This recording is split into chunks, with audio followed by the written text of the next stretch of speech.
சம்போ மகாதேவா சம்போ மகாதேவா.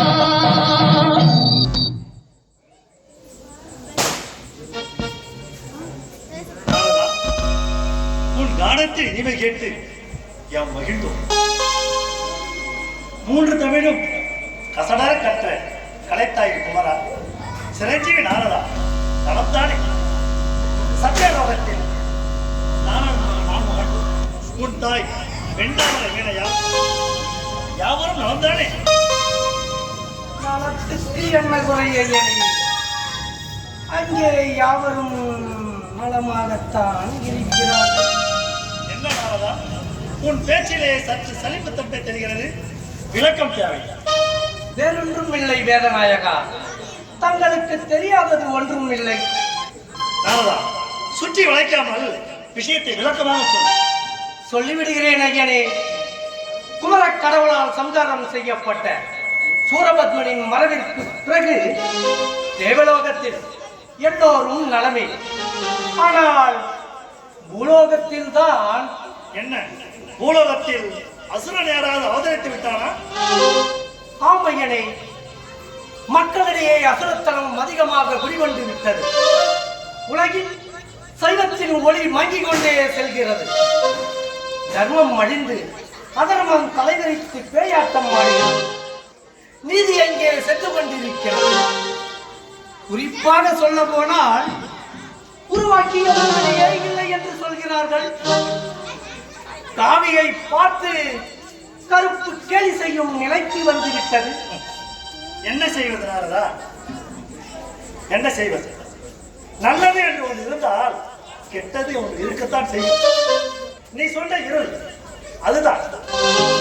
கருப்பு வெப்பத்தை உள்வாங்கும் தன்மை கொண்டது. எளிதில் அது தனியாது.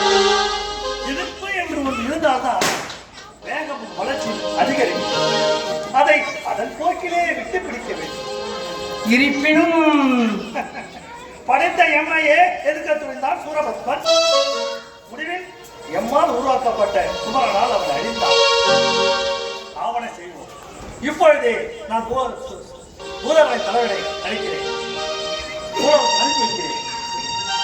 பூலோகத்தில் நடப்பது அசுரர்களின் நட்டகாசங்கள் அல்லவே. அவைகளை அடக்க ஒடுக்க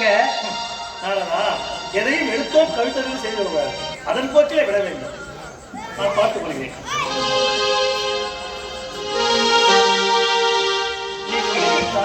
நான் குறித்து வைக்கிறேன். பொறுத்து சங்ககண்ணா, ஆணையிடுங்கள் பிரபு. இப்பொழுதே பூலோகம் சென்று தென்னகமா புதுமையின் பதியில் கடற்கரை ஓரத்தில் ஒரு மடம் பிரம்மபுரம் அமைத்து சைவ நெறியை தனித்துவங்க செய்வார்கள். இப்பொழுதே புறப்படுகிறேன். ஓம் நமச்சிவாய, ஓம் நமச்சிவாய, ஓம் நமச்சிவாய.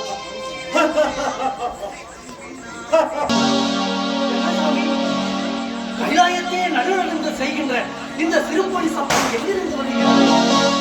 வேறொன்றுமே நாரதா, குமரனால் சூரசம்ஹாரம் செய்யப்பட்ட சூரபத்மனின் குரல்.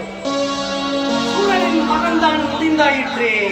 மீண்டும் சூரபத்மன் என் பக்தன். என் சக்தியை தவிர வேறெந்த சக்தியாலும் தன்னை அழிக்க முடியாது என்று என்னிடமே வர வாங்கி கொண்டு என்னை சார்ந்தவர்களை துன்புறுத்த தொடங்கினான். முடிவில் என்னால் உருவாக்கப்பட்ட குமரனால் அவன் அழிந்தான். குமரனின் வேறொரு சரீரத்தை கொன்றதை தவிர அவனது ஆவி மயில் வடிவ மலையாய் மாறி திருமால் மருகனை நோக்கி தவம் ஏற்றது. இதன் நோக்கம் என்னவாக இருக்கும் சுவாமி? அதற்குத்தான் நான் சங்ககரனை அனுப்பியிருக்கிறேன். சைவ நெறியை தனித்தோங்கள் அல்லவா சொன்னீர்கள்? நாரதா, எடுத்தோம் கழுத்தல் செய்துவிட முடியாது. மயில் வடிவ மலையாய் இருக்கின்ற இடம் தெய்வாலயத்திற்காக இருந்து முருகனை அனுமதித்து பின்னால் வரும் சித்தர்கள் வழிவையா வந்து அதை வணங்கப் போகிறார்கள். அந்த ஸ்தலம் பிரசித்தி பெற்று வழங்கப் போகிறது. முதலும் நீயே, முடிவும் நீயே, எண்ணமும் நீயே, எழுத்தும் நீயே, கண்ணும் நீயே, கருத்தும் நீயே. உமையவனுக்கு உடல் பாதியை தந்த இறைவா, உன் திருவிளையாடலை யார் அறிவார்? ஓம் நமச்சிவாய, ஓம் நமச்சிவாய, ஓம் நமச்சிவாய.